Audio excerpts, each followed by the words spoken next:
এই দেখো বন্ধুরা, কি রান্না করেছি আজ। এটা রুই মাছ দিয়ে ফুলকপি আলু দিয়ে কাঁচা ঝালের তরকারি। দেখো কত সুন্দর কালার হয়েছে, খুব সুন্দর তাই না?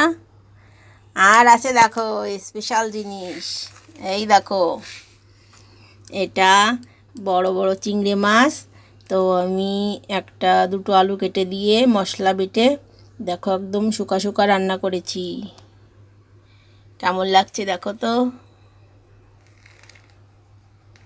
আর আছে দেখো এই যে এটা এই রুই মাছের তেল মেটে হয়েছিল, তো আমি ভাজি করেছি পেঁয়াজ বেগুন কাঁচা ঝাল দিয়ে।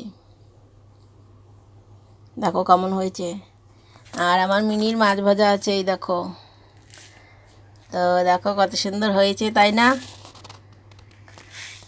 এই যে, তো তোমাদের কাছে কেমন লাগলো অবশ্যই জানিও আমাকে। নমস্কার সবাইকে, টাটা।